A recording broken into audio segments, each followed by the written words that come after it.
Steve and Jill here. Hello. Welcome to the Land Academy Show, entertaining land investment talk. I'm Steve and Jack Butella. And I'm Jill DeWitt, broadcasting from sunny Southern California. Today, Jill and I talk about how there's no place for emotion in real estate.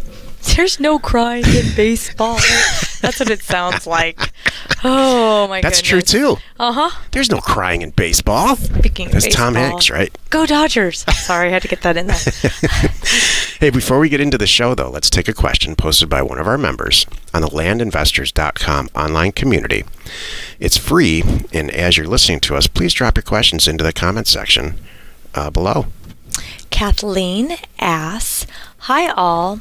I've had a few folks call asking me if my offer price is my best and final offer. My default position is to tell them that I need to do some due diligence on the specific parcel and get back to them. But usually my initial offer price is close to where I want to be. Clearly these folks are interested in selling but want more money than my deeply discounted price point. Probably not the situation that needs to sell at our prices, but you never know. Do you all have a tactful way of engaging this type of seller, either by one, telling them that the offer is my best and final offer? That's what I do. Or two, hearing them out, but somehow avoiding bidding against yourself situation? Thoughts? That's what Jill does. Both. Yeah. It's kind of a combination of both. And you're right, Kathleen. Usually, we're pretty darn good. This is It's a really pretty good question. This is a fantastic question. You're pretty good, Stephen, at coming in with a real good offer, and we traditionally don't need to adjust them at all. If anything, what we do is we will maybe send a video, or I'll have a few-minute conversation with them explaining our pricing and explain the situation, and it's usually something like, have you seen the property in 10 years? And usually the answer is no. If there's that much talking at all. Right. And then they're usually, and when you explain that, yeah, remember that mall that was supposed to be built out that area? That didn't happen. Right. And they go, oh, that's what's going on. Yeah. So, and often they know. That's the funny thing. They ask. It's like we all ask. Imagine, most people don't walk up on with a used car and look at it and expect, or like say Craigslist, expect that, well, that's the price of the car.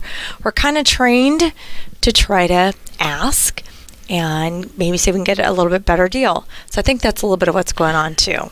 So, and I understand that, but usually in the back of their heads, they know it's vacant. They know there's not much going on. They know that we might have a need for it, but they just are trained to ask. True to form, this is a great question. Yeah.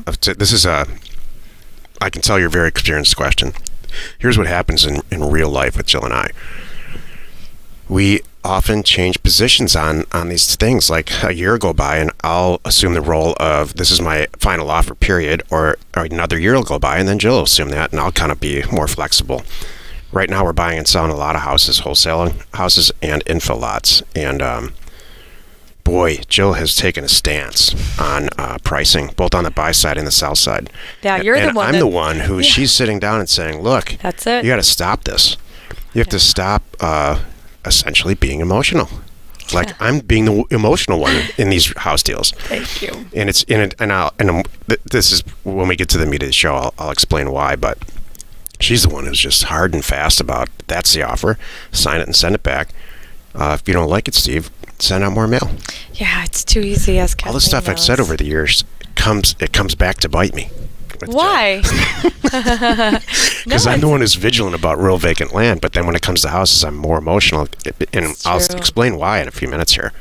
All right, let's get to it. Today's topic, there's no place for emotion in real estate. This is the meat of the show.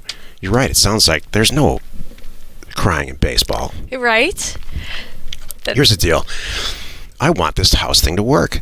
We have done tens of thousands of land deals, and it works, and we continue to do them, and we continue to improve on it, and so I'm like mentally over it. Right.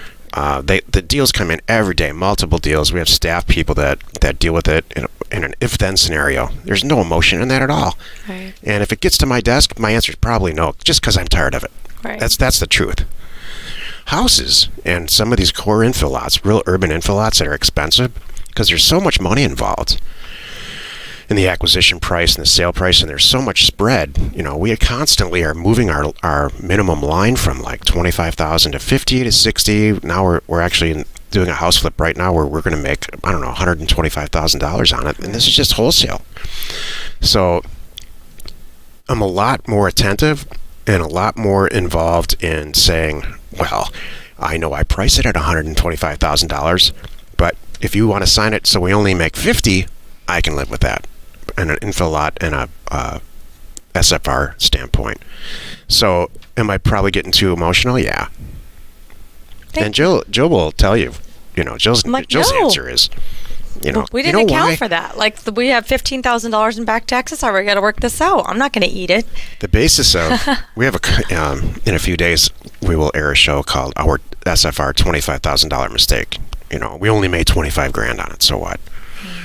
Mm-hmm. And why? And it's all tied to my emotion, and not Jill. So there's no place for emotion in any of this. You let the mail do its job. Let the people that you've put in place do their job, and remove the variables and increase efficiency. Emotion's inefficient. Go ahead. You always said, Stephen, and you're right, that we should be looking at properties, whatever property type, just like a line item. And that's what I do, and I still do.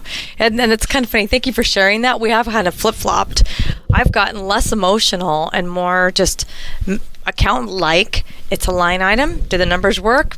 Okay, yes. If not, move on. Yeah. Kind of thing. And it's the houses, we don't even look at them. That helps, by the way. Not looking at these houses and looking at properties. I'm thinking of other people who are listening to this show, and you're new to real estate, and your first instinct is to go look at it and you go, oh, I would live here. So inefficient. Or I would put a cabin here. Or, wow, look at the view. I kind of want this property. So that's my first, I was thinking about people that are real new. Got to be very careful. Don't go down that path. Yeah. So if you start, that's what I did. I trained myself that way, not getting into the property, not looking at the property, not driving for dollars, and trying to see something that's not there. That's another way of getting emotional that you shouldn't do. And just really looking at like it's just a number, and that's it. And because of that, which is really kind of crazy, because I'm female. We know that. And I can be emotional. We know that too. But I don't get emotional about this. Now I've gotten good. It's just business. Yeah. And I have no trouble. I think what helps me not being emotional is I have no trouble saying no and walking away. None. And I know, because I know that if it's a good, I know if it's a good deal, if I really want it, they'll come back. I know that. And there's other times I'm like, I don't want it. I really don't want it. I really am walking away on purpose. Don't follow me. You know what? Seriously. It's like you're haggling. That's when you ever been like, they do follow you. You're in Tijuana and you're haggling and you're like, I really do not want more margarita glasses. And they're following you down the street, practically giving them to you. You're like, no, I really don't want them. This is not a ploy to get you to my price. I really don't want them. So yeah, can't get emotional. Here's a trick that I learned a long, long time ago, and it's served me well forever. I think of everything in terms of an income statement and a balance sheet, and I make decisions that way. Yeah. There's a reason that there's so many accountants, former accountants or recovering accountants like me, who go on to own businesses. And I notice salespeople are business owners also. It turns out Jill's a professional salesperson, and I was a professional accountant, and look, we own these businesses now. Mm-hmm. So for some reason, those two personality types, albeit go at things totally differently, end up being good business owners, successful business owners. I walked into a McDonald's one time when our number 3 kid was real little, and we played the income statement balance sheet game when he was little, and he loved it. How do you play? Okay, so you walk into a McDonald's or a fast food restaurant. I probably should say that. Okay. And I know I should. And it doesn't matter. So you look around as a business owner, as a fast food chain owner, and certain things fall on the income statement and certain things fall on the balance sheet. The restaurant itself, the physical plant, the stuff that they cook with, the machinery, that's all balance sheet stuff. There's an asset value and a liability value and depreciation, and there's things involved. So what's on the income statement, which is, profit and loss statement? Income statement and profit loss statement are exactly the same thing. They're synonymous.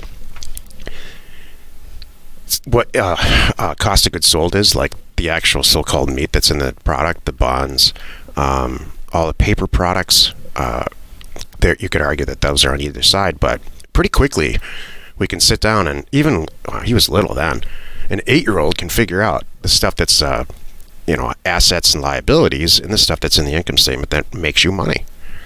And so I look at real estate like that, and I look at every decision I make. Just before we sat down here, because I have a meeting later with our IT department, I ranked our highest, most profitable, most used websites in order of revenue, and we are literally going to eliminate several websites that they just don't produce the money.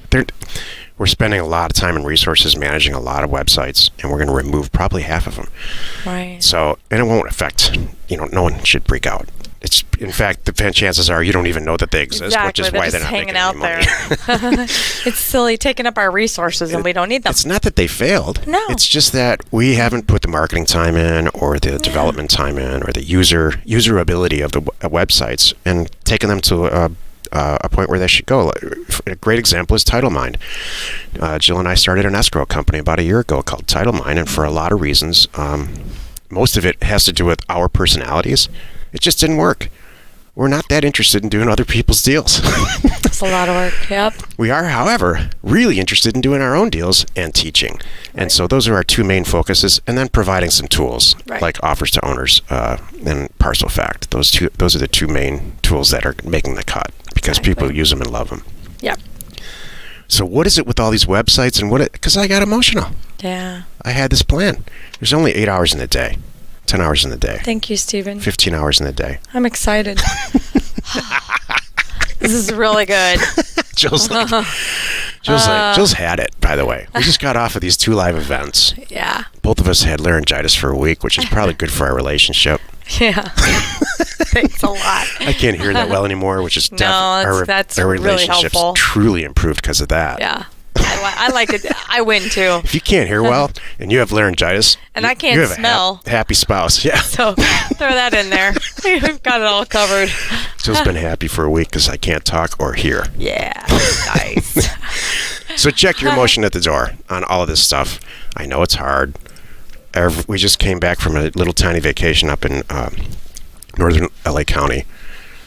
And Lake Arrowhead, and what do? Look at real estate and drive for dollars. All the stuff that we talk about, you should never do. We looked at it was fun. What do we call it? Meth murder cabin. A meth murder cabin that was incredibly inexpensive. That I wouldn't. We all realize that's for why. $5,000. I should take. I have a great picture. I'd love to pop the picture of it right now. It's crazy. Meth murder cabin. That's what the kids called it. Yeah. Meth murder cabin. Well, you've done it again. You spent another 15 minutes or so listening to the Land Academy show. Join us next time where we discuss the top 3 deal killers. And we answer your questions posted on our online community, landinvestors.com. It's free.